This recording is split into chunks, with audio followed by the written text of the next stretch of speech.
Butterflies are already one of the best ways to learn color theory because nature already does it, or really for any bug to be honest. This video will help you figure out how to apply color theory to butterflies specifically, but you also use it with any sort of buds in nature.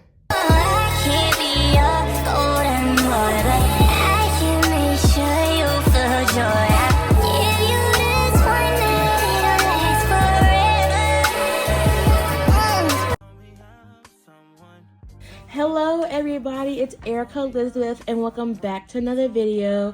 Today we are doing the third video of the color theory series, which is how to use color theory when drawing or I guess painting bugs. But specifically in this tutorial I do butterflies, and I'm doing butterflies because if you have been watching me for a long time or if you follow any of my other socials, butterflies are basically my niche subject of art.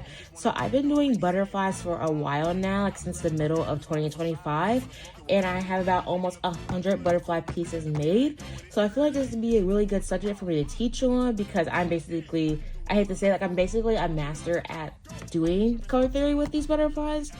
All my butterflies have colors that pop. And yeah, so let's get started. This butterfly, as you can see, it's on a heart-shaped canvas. So this painting is going to be for Valentine's Day. I wanted to do a small Valentine's Day collection of butterflies simply because it's cute and I'm going to use a lot of acrylic colors and like paints and purples and stuff. So let's get to it. Butterflies normally have one dominant color, but then there's other colors that support it. Nothing's fighting for attention, which is why it feels visually satisfying. So I'm going to teach you like some basics, and you actually apply these same basics to other things, but you just do it a little differently.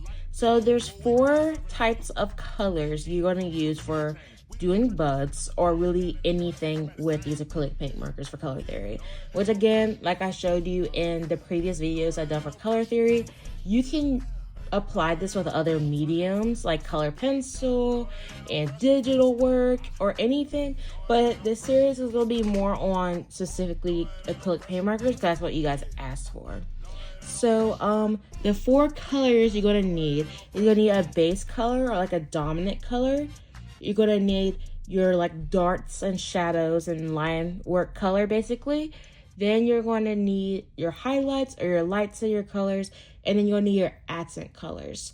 And honestly, I use a lot of accent colors more than any color in the piece, which is why my pieces pop so much. I'm going to put a picture either here or here on the screen of the butterfly reference I'm doing. Now, if you were to look at all the butterflies I've done and look at the references, they look almost nothing like the reference because I like to do my own interpretation of it. So the first color that I want to do is the base. I always do the base first because it basically sets the tone for the whole butterfly or I guess bug that you decide to do. And it tends to be a light color. You can do a dark color, but I feel like with acrylic paint markers, they are opaque, but some colors can be more transparent than others. So I feel like it's best that you use a light color as your base and then build on top of that. Now the markers I'm using are artist markers, and I will link an affiliate link in the description below. When you buy, it does support me, but it's at no cost to you. So the color I'm using is this very light pink, and I'm going to quickly color this. I'm going to like speed it up, and then I'll get back to you on the next steps. This is King, you know I'm a rapper. Yeah, I fell in love with the king. Yeah, I got an obsession.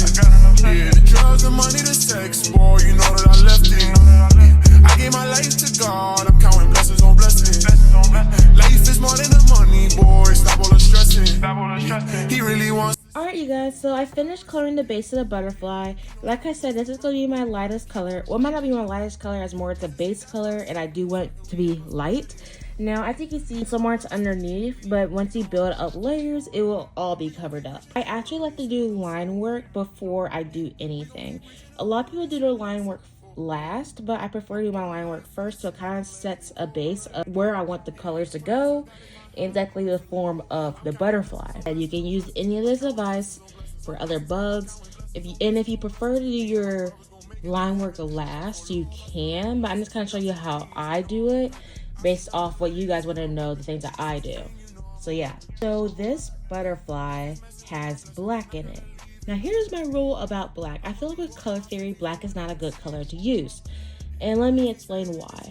I feel like when you use black, it can really dull down your piece. There's so many other colors you can use instead of black. And the darkest colors that you could possibly use instead of black are blues and purples. So I like to use that in place of black. And it also gives like a range and makes the colors pop more. Hence color theory, why my colors are so vibrant. So for this butterfly, it's mainly pinks and purples. The colors red and purple are analogous. Like we have like a reddish purple and then it's next to red, and pink is a variation of red. It's like a lighter version of red. So the main color schemes I'll be using, or color harmonies I'll be using in this piece, is analogous colors and monochromatic colors. Monochromatic is where the color ranges of value, so like there's pinks, reds, so on. But I can also combine some other techniques in there and use my color intuition, which I think I might do a video on color intuition versus color theory, whereas where you go off what fits in your head more than the actual rules. So for this piece, since I want to do my darkest color in the piece, or it doesn't have to be the darkest color, but a color that you think would contrast against the base, and it's purple, I want to use my dark purple. And by the way, I'm using the 120 set, so I just like to define all the lines. And when I'm doing the paint marker lines, I like to go on the tip of the brush so the colors don't look too thick. I think a mistake that I have made when it comes to doing this, like when I'm rushing, I tend to go press down too much and then it turns out to be a little too thick, and I do not want that. So like I said, I even hold it like a paintbrush at the very tip or like towards the middle and like lightly do it. And what's cool about this is I could save this, I could put this color aside, and then later I can almost go back over it if needed, if I want it to be gone over, because sometimes I kind of like that look where the lines are slightly covered by the other colors. But yeah. But I'm going ahead and speed this up now, and I'll be back with you guys after I've done all the line work. Also, a really important thing, and I think about when doing line work for really anything, but I feel like specifically for butterflies or bugs, you need to vary your lines. If it looks too uniform, which I think I did make that mistake with other butterflies I've done, if it looks too uniform, it doesn't look realistic. So I see how some of these lines are thicker and some of these are thinner. When doing line work, you do want to go towards the thinner side, but if you want to add some points where it's thicker than others, you definitely want to make sure you vary your lines. So that's when you press down a little harder, then go up, like press down harder, then go up, like that. So let me get back to the time lapse. I'm feeling extra. Say what it do, what the business is. Folk running over what the devil saying. Shoes, pants, When it comes to doing butterflies and doing the line work that's inside of butterflies, you do want to make sure it's symmetrical. So kind of how I do it where it's symmetrical is I don't draw each wing separately. I do them at the same time. And let me show you what I mean by that. So let's see, there is a little hump line like right here. And like I said about my pictures, they don't look exactly like the reference. So I kind of do it based off on my own judgment. So once I do that side, I then go over to this side and do the same thing.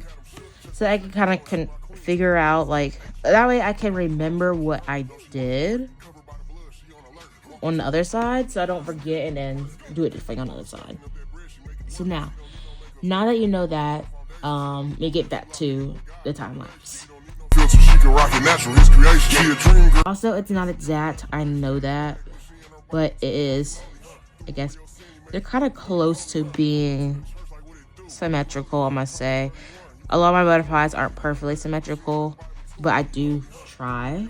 Make you new, oh you holy, huh? Pull up to the church like what it do, oh you holy, huh? Proverbs 31, you can't lose, oh you holy, huh? Blacklist longer than the scripture, quit playing with her. If you don't put a ring up on her finger, ain't laying with her. If Bible book you ain't up in your purse, you ain't hanging with her. If you don't show her worth and treat her right, you ain't staying with her. She just walked in the church, can you hear? Alright Alright you guys, so I finished doing the line work of the butterfly, and now we'll kind of talk about color placement and where you want to put the colors exactly. So I want to start with more of my accent colors, and then I kind of work in my highlights and my shadow colors. I prefer to do it this way just because this is what I do. This is kind of how I process, but of course you can change up the order if you want to. It's just advice that I'm giving. So like I said earlier, this has more of a monochromatic / analogous color scheme, but I can change it up a little bit if I want to. So I'm gonna start out with my pink colors. Put bright colors everywhere, nothing would stand out. And I want your eye to land at certain spots first, so that's kind of where contrast comes in. Kind of starting off safe, and then as I keep going, I kind of pop in some colors that might be a little unsafe. And this can be risky, but the cool thing about acrylic paint markers is you can just color right on top of it, and you can pretend that the other color wasn't there, which is what I love about this medium. Honestly, paint markers are great, specifically brush tip ones. I love those better than the bullet tips. Anyways, let me stop yapping. So I'm gonna start with this very, very bright pink. Now, I'm kind of going based off the reference, but honestly, like I said, you can go with your own judgment. And right now, I'm still going by the reference, but let's say if you're not using reference and you're kind of coming up with your own thing, I'm placing the colors, like I said, where I want your eye to lead. So I want your eye to lead to these bright paints on more of the corners of the butterfly as more as in the center. But I do like to disperse it all over. It's just I might use it in certain parts more than the other, if that makes much sense. So I'm gonna place down my pink, and like this pink specifically, and I'll be back with you guys. And as you can see, I am kind of going over the purple, not intentionally, but it just kind of happens when you're coloring. And I'm also using the side of my brush and cover more area. Also, on the middle of the butterfly, I like to kind of add a little bit of almost all the colors I use within it. It kind of gives attention to the middle, and then your eyes kind of spread out.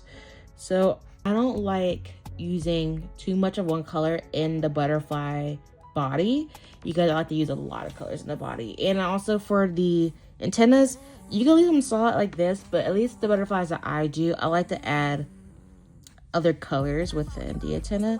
It kind of gives it a bright look. Okay, now I'm not going to show all of this. I can show a little bit more, but I'm just going to apply more pink down. Like I said, this butterfly is more monochromatic, but at the same time, you want to kind of apply other color schemes in too. So for Analogous, you got the red on one side, and you got the blue on the other side of that purple. But if you're thinking about pink or like red, you have purple on one side, and you have orange on the other side. So it kind of depends on what direction you want to go. I'm not going to use all four. So I'm going to go ahead and start adding in some red, which, like I said, will be more monochromatic. So I have this red. Mind my dog barking in the background. I'm so sorry about that. But this red, it's actually a pinkish red. It's like coral, kind of. But I'm just kind of adding this in. And honestly, I don't even think I'm going to do a time lapse. I'll be back when I'm done applying this color down. Okay, you guys, so I'm done applying this like reddish, pinkish color, more corally color. And now I think I'm just going to go ahead and apply all my colors that fit more in the monochromatic scheme. So the pinks, the reds, the maroons. I'm using more of a color intuition mixed with color theory. As color theory, I'm going to use that monochromatic color scheme, but at the same time, I use my color intuition to figure out what colors do I specifically want to use. So this is really up to your judgment, but you want to have it where the colors pop and you can look at it and you're engaged. So that's what you kind of want to think about. Like I said, you still want to have those shadows in there. You still want to have contrast. That's a very important thing. Like, even though you don't want the whole thing to be bright, you want certain parts that kind of dip and rise. So I'm gonna go ahead and add possibly all the pinks and reds and stuff that I want to do real quick, and I'll be back with you guys. Christ way, Jesus for life, what I'm preaching. And I ain't walking in no sin, it ain't pleasing. You don't know the cost of this life, it wasn't easy. I heard them blessings in the sky, then I'm reaching. Christ way, Jesus for life, what I'm preaching.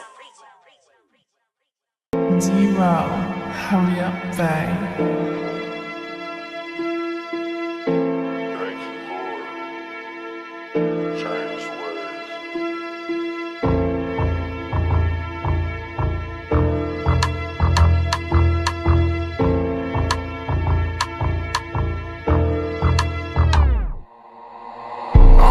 Alright you guys, so I finished adding my more monochromatic palette with like my reds and my pinks, and I didn't really use like a maroon, which I think I don't have, but there's other colors you can kind of use in place. You can actually use brown if you want to, which brown is more dual, but that's okay. But if you want more colors that pop, you can maybe use, like I said, blues and purples, but I do want to add some variation.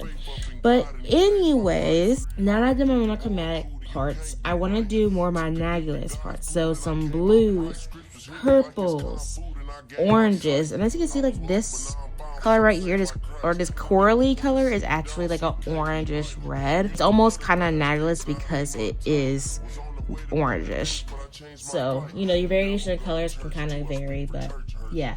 You can also use some yellow, like really do some things to make it pop. Now if you really wanted to, you could stop here, but I do feel like it does look a little unfinished. It needs some more pop, it needs some more work. And in the butterfly reference, there actually is some dark spots that we do need to add in. I think I'm going to use from the purple we used, which I am going to add at the end because I don't really want anything to kind of come over top of that. Those are like main pieces. Kind of come back after I'm done with that and maybe explain some other colors you could possibly pop in, like more accent colors or little colors that might not exactly fit in with the color theory and kind of break the rules a little bit. So yeah, I'll be back with that. Oh, I forgot to say that when you're applying these Analogous colors, you can use ranges of monochromatic values within those Analogous colors, if that makes sense. So what's it, like I said, the main color here is red. So if you want to use a purple, you don't have to use this dark purple. You also use light purples too, or medium purples. So that kind of gives you a little bit of context when you see me do a speed up clip and use like different types of values. So yeah, let's get back to it. It's a chance for you. Trying to make it to the kingdom, hit my dance on me. Remember God used to call me, but I ran from him. Now I'm woke, eyes open, giving praise to him. This that one type of music, make a change to it. Need to throw it on repeat and get saved to it. No, I ain't trying to preach, it just came to me.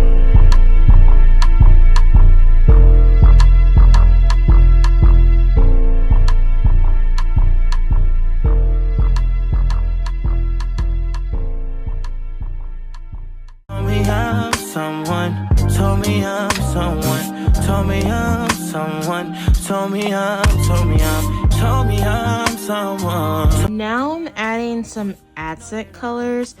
Now this is definitely still part of the, I guess, Analogous color scheme, but I feel like accent colors are colors that aren't used a whole bunch in the piece, but they are like little parts of the piece that make you like, oh my god, that color really pops, you know.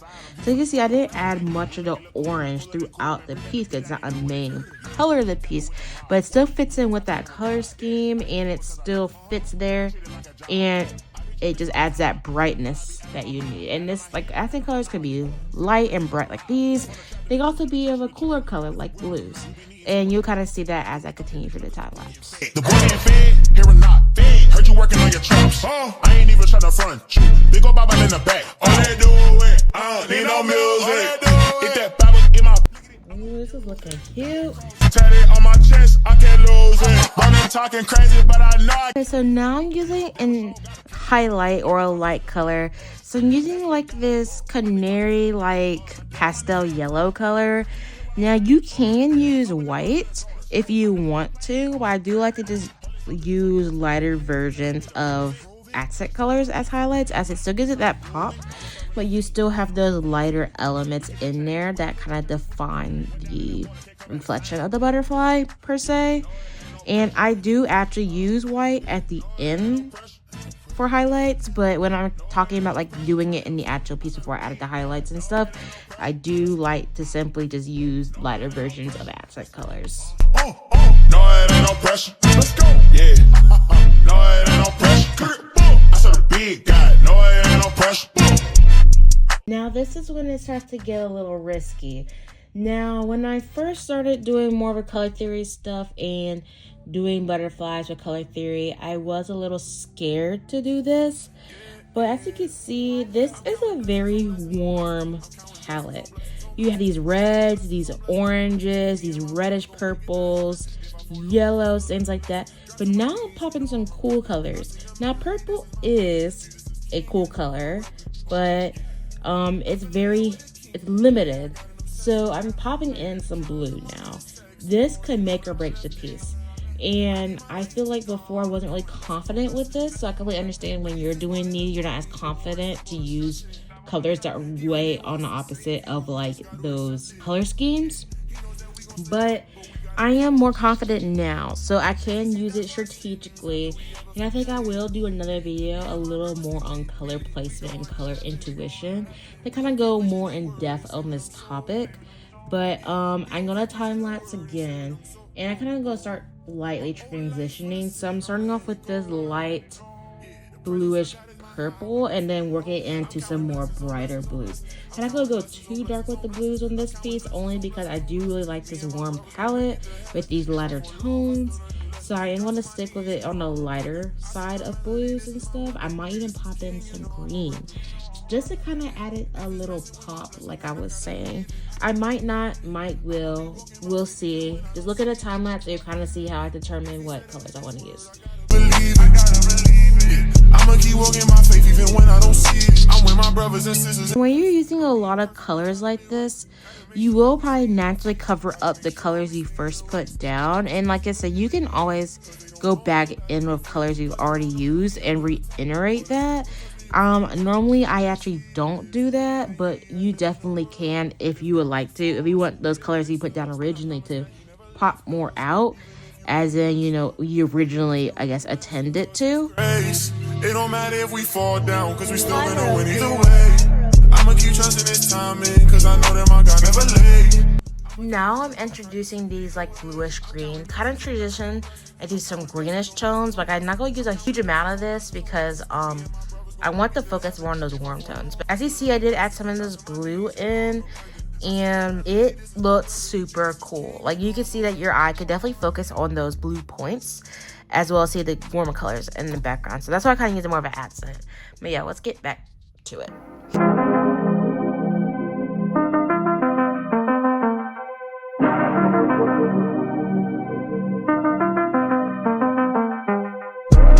No pressure, look, I got them bless you.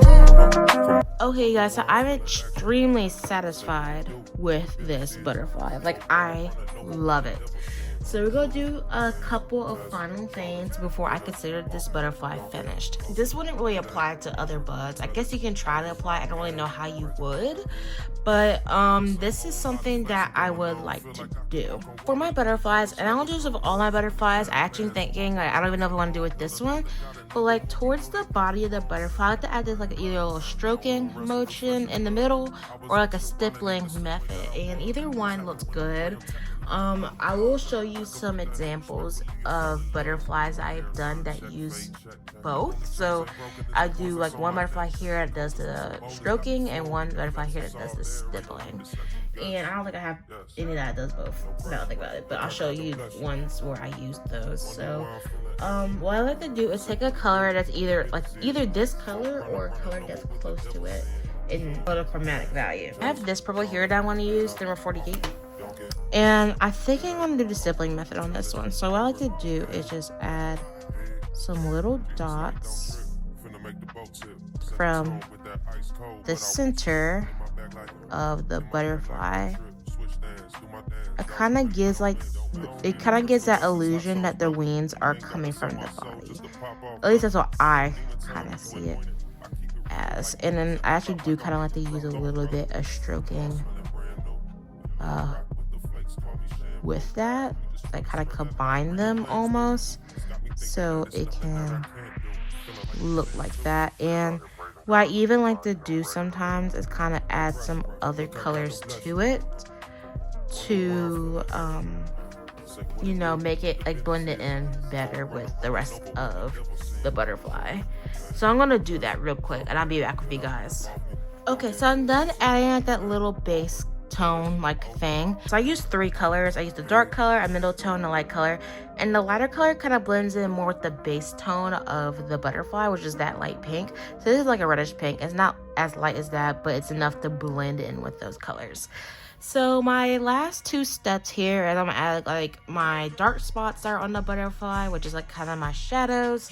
I'm gonna do some highlights, and as I told you guys earlier in the video, I did these yellow highlights in there, and I think I did some orange ones too, but I want to kind of go a little bit more in depth and add some white highlights to make it really pop, you know. And I think I'm also going to add some metallic to it. Obviously you don't have to do this. It's kind of an extra thing that I sometimes like to do. I don't even do it on all my butterflies. And I use this Artist acrylic marker set of metallic colors. I love this. Like, just don't overuse it, because then your eyes will only be focusing on that metallic color and not the basic colors that are on there. So you don't want to overuse it. Also, if you get any Artist set, it will come with a silver and a gold. Or if you get this set, it comes with silvers and gold. This is like more of like a neutral tone set. Or like basics, yeah, basic like blacks and whites and stuff like that. But I'm gonna go ahead and apply the dark spots real quick, and I will kind of film me doing that because I feel like it's a really cool process. And I'm gonna use my darkest tone that I put aside for that. And I'm thinking, like, I'm not gonna do it for this butterfly, but this will be the time for you to kind of go back in and sharpen up those lines that you kind of covered up. Honestly, I kind of like the look it has with the covered up lines, because it's like variations of line work, and you can see it in some areas, but in some areas you can't. So I feel like it's kind of cool looking. He made you new, oh you holy, huh? Pull up to the church like what it do, oh you holy, huh? Proverbs 31, you can't lose, oh you holy, huh?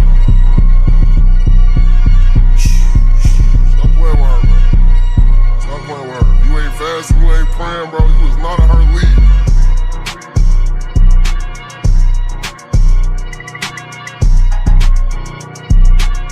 Alright guys, so I added the spots.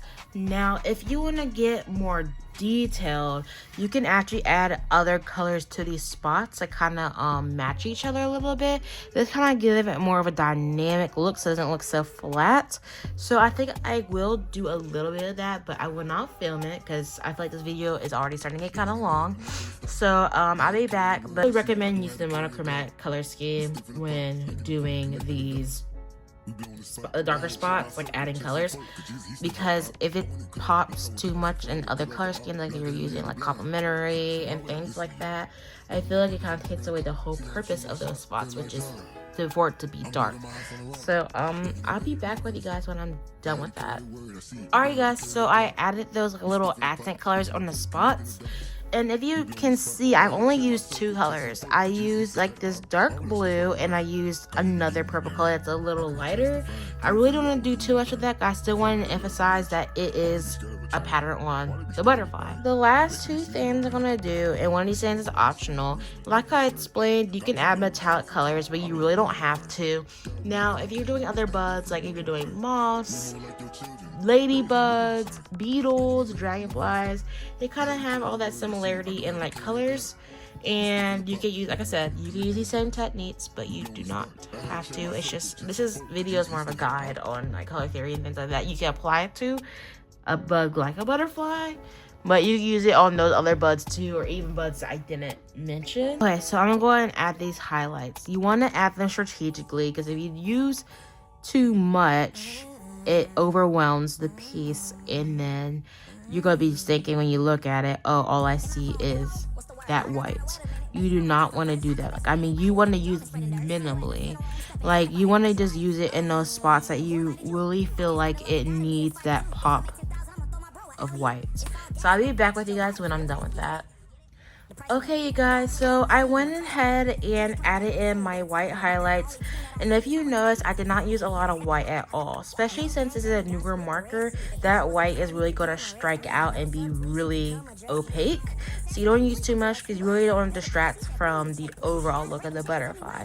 Now the last thing I'm going to do, which is completely optional for either a butterfly or really anything you do, this is just something that I want to do, is add a little bit of metallic. Of course, like I said before, you gotta be very careful with this, like if you're doing highlights, because if you add too much of this, it can distract from the whole piece. Because it's shiny, if you if you bend the piece like this, you will see it shine, which I think is super cool. But like I said, you have to be careful.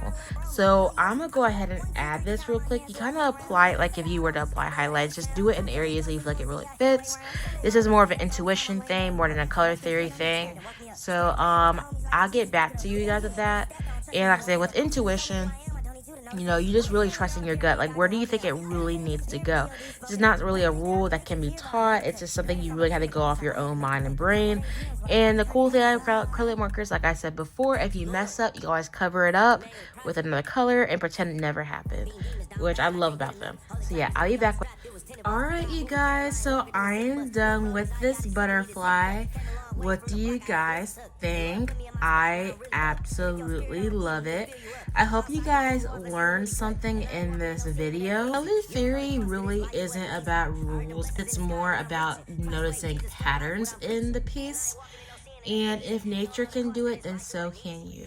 You can use these for so many different buds, and use it for practically almost everything, but I am going to still do videos about different subjects like these, so you can really get in tune of how to do certain things. Quickly, I am going to show a little segment at the end showing you some other butterflies that I've done that use different color schemes to this. Let's get to the next segment where I kind of show you some other butterflies. The God, only thing I seen in the streets was still killing rock. About to make this message brief cause I got one job. Receive knowledge, then I gotta preach. No, I ain't gonna stop. Please let me know in the comment section which thing you want to know next. I will definitely be doing a video right after this. Like, I actually film it right after and re-upload it at a different time on backgrounds. Specifically like collage backgrounds and adding a acrylic marker on top, because I am going to add a background on this, and I'm going to end up, I might as well do a video on that while I'm doing it, because like that is something that probably people want to know. So I'll not be the next video, but after that, let me know what you guys want next. You guys want skin tone? What you guys want hair? You guys want food? Like, just let me know whatever your ideas are, and I'll do my best to accommodate those. So thank you guys so much for watching. I appreciate all the support y'all have been giving me through this whole color theory series thing. That it all started with me posting them as short videos, and y'all loved it, so I went into long form videos. And this was the first one of me actually drawing something, so I hope I get more engagement. So like I said, thank you guys so much for watching, and I'll see you in the next one. Bye!